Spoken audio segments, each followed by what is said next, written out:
toute façon, moi, c'est Moussé Nounian, président à l'Académie Espoir Foot. Comme vous le savez, on a une école de football ici à Kermefal,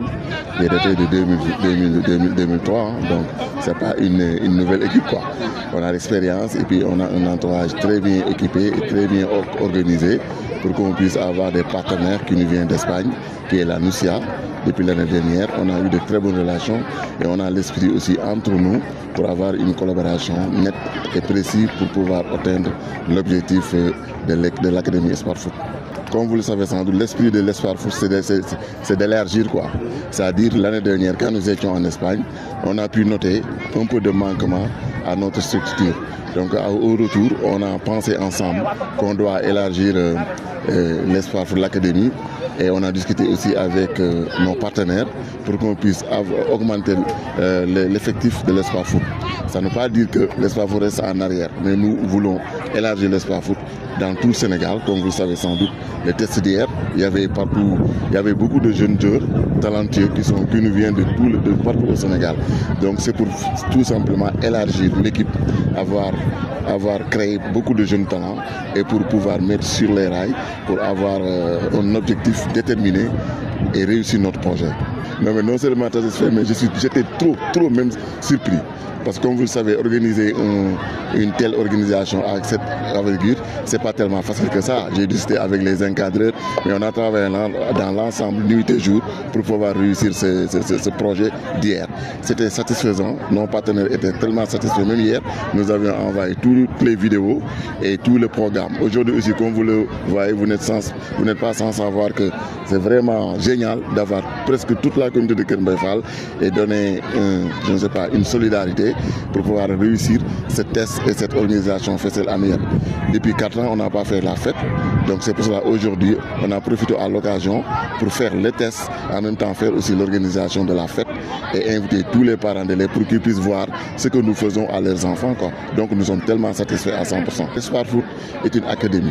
qui veut dire quand vous obtenez l'attestation d'une association, c'est pas seulement le football qui est intéressant, c'est l'ensemble de l'éducation et de faire les gens disciplinés. C'est pour cela, c'est pas seulement le football qui nous intéresse. Maintenant, nos partenaires, on a toujours des collaborations très sérieuses entre nous. Comme vous le savez sans doute, l'année dernière, on a eu des morts dans les stades sénégalais et ils ont suivi ça depuis l'Espagne et ils ont dit mais pourquoi on ne crée pas une machine défibrillateur pour pouvoir aider ces jeunes-là et leur donner le chance de ne pas mourir dans les terrains. Alors ils nous ont amené vraiment une surprise d'une offerte communale, je peux dire, et nationale même si on peut le dire, parce que la machine est disponible pour tous les sports. C'est pas seulement le football, hein. Même dans les rassemblements des personnes, là, vous pouvez trouver une personne qui a un arrêt cardiaque, et dans ce sens-là, la machine pourra l'aider. Donc l'Espoir Foot, c'est l'esprit de rassembler, de créer des créatifs qui peut avoir un développement un demain ou lendemain, même si on n'assistera pas la Russe, mais nous travaillons pour vraiment le futur, quoi. Bueno, en primer lugar, dar las gracias a todos. Jeff, las bases de este proyecto son los mismos valores que tiene la escuela Espoir Foot. Disciplina, trabajo, esfuerzo, educación y familia. Bueno, li mu wax maanaam mooy projet bi ñu def diggante Espoir Foot ak la Nucia li mu bëgg mooy éducation bi mu gis ñooñu am ko ak valeurs yi ñu am foofu moom la ñu bëgg tamit ñu jëmbat ko ci xale yi nekk fii ñu góorgóorlu parce que bi ñu ñëwee foofu aussi kontaan nañu trop et ñu la respecté leen xale yi fi seen morom yi fa nekk aussi dañ leen di laaj chaque jour bu ñu sañoon daal affaire projet bi dox waaw. Este test ha sido muy importante dentro del partener de la Nucia con Espoir Foot, ya que es fundamental que podamos nutrir a Espoir Foot de jóvenes talentos de Mbao y toda la zona de Dakar para que puedan progresar dentro de Espoir Foot y ojalá en el futuro dar el salto a la Nucia. waaye li mu wax mooy test bi mu gisee bon li ñu def ko mooy maanaam jéem a yokk jouru Espoir Foot ñoom ay talent ñu war leen a gis pour ëllëg ñu mën a am ay footballeur yoo xam ni dañu am formation bu mën a nekk ak ñoo bu jóge fii dem Espagne nekk fa bon man faa jouer loolu projet yooyu moom moo tax quoi. La razón es clara y cuando este verano falleció Ibrahima Sissoko,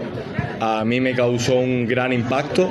y rápidamente pensé que estos chicos merecían tener una herramienta por si alguna vez volvía a pasar algo parecido, poder tener la opción de salvar la vida. Bueno, appareil bi li tax mu jóg ci bi xale yi ñëwee Espagne di jouer ci tournoi bi même jour tournoi bi la yëg ni am na benn boy bu fi nekkoon ci Carrefour bu gaañu ci terrain de foot bi bon mu xool loolu bi mu yëgee gaañu te boobu mu toog ay fan nelawul mu metti ko lool bon mu ni def le tout possible pour loolu buñ ko mën a éviter maanaam wut ay machines yi pour mën a éviter daal de ko xam ne dafa gaaw quoi moo tax. Pues el futuro del proyecto es trabajar para seguir dando experiencias increíbles para los chicos de Sport Food en España y donde sea. Seguir trabajando junto a los entrenadores de Sport Food para dar las mejores herramientas para que puedan seguir formando jugadores mucho tiempo y espero que también dar la oportunidad de formarse y estudiar y entrenar en nuestro país. waaye li mu wax maanaam li mu bëgg mooy yéen nga xam ne yéen entraîneurs yi ngeen am formation yu baax ak xale yi tamit ñuy gën a am avancement tant plan sportif plan éducation ba relation yi xaw a dëgër bon futur bi maanaam moom ça dépend que lépp loo xam ne nii mënees na ko cee def loo xam ne nii Sport Foot da ciy avancé xale yi di avancé li ci def na moom yàlla koy def ñëpp li am importance mooy ñëpp jàpp ci ñu liggéey jëm benn yoon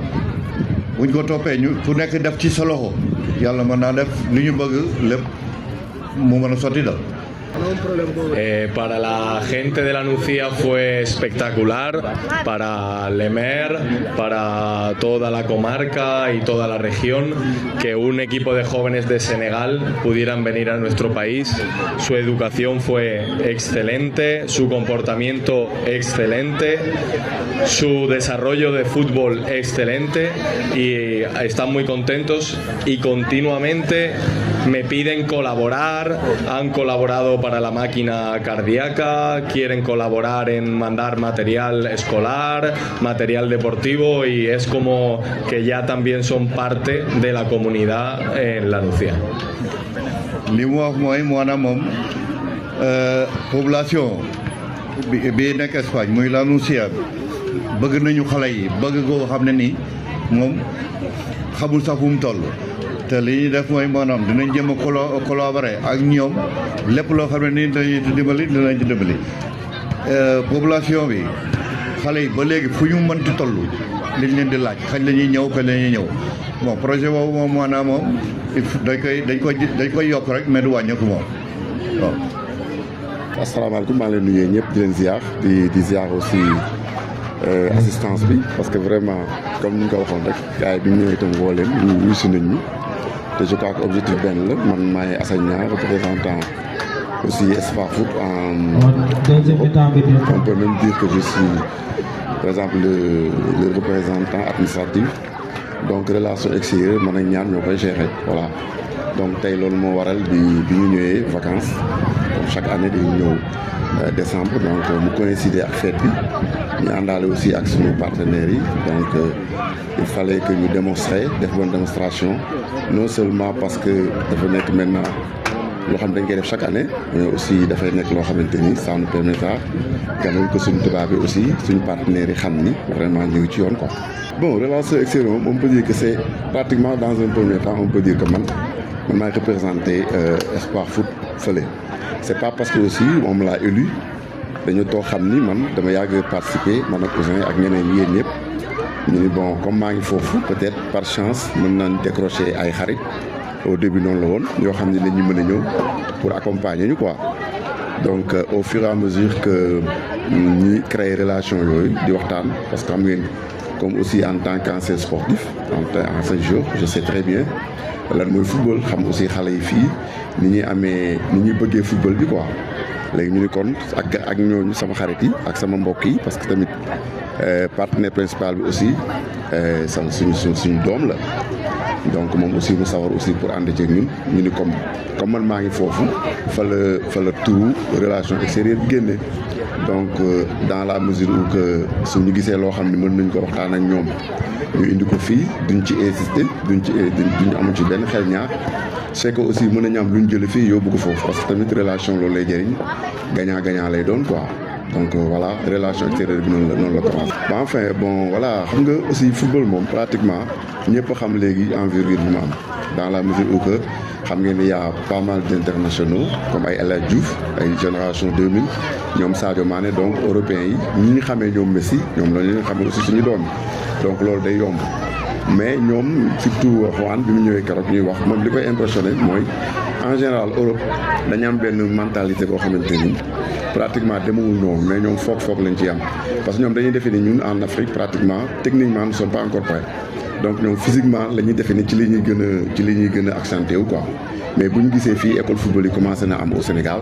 donc pratiquement vous êtes des techniciens comme yow mën naa jël exemple yéen a ngi jéem a inculquer xam-xam bi ngeen am ci bas âge yi donc dans ce cas de figure ñoom aussi dañuy xam ni mën nañu créer ay partenariats entre ñoom ak ñun. Eh mais si pourquoi pas parce que bon toute chose a une première yow xam nga daaw la ñu commencé donc te ñaan yàlla mu yem foofu donc ñoom déjà booy yi ak prestation bi ñu fa defoon tax na ñu gën a am courage à ce que prochainement incha allah l'année prochaine aussi dañu war a invité. jàngat bi ma ci am aussi mooy jàngat biñ ko sondé woon rek parce que c'est pas que dañuy def ay tests parce qu'on n'a pas assez de joueurs à l'Espoir Foot mais comme aussi ni ko président waxoon rek xam nga affaire moom boo koy def rek da nga koy yaatal quoi donc test yi lii principal de cause bi mooy rek que ñu yaataloon ko que nga xam ne aussi dina am ay yeneen doomu aadama ay sénégalais yoo xam dañuy am âge bi ñëw intégrer Espoir Foot donc politique bi loolu la woon on va créer quand même test bi def nañ ko pour que suñu fa détecter ay joueurs yooyu aussi pour que ñu mën a profiter bénéficier wu ci voyage yi ci yeneen organisation yi am il faut que ñëw intégrer Espoir Foot pour nekk fii ay joueurs Espoir Foot nga xam dañuy nekk élément Espoir Foot loolu mooy but principal organisation. Bon c'est un peu désolant parce que man bon à mon avis je crois que dañ koy war a organiser chaque at su fekkee amul benn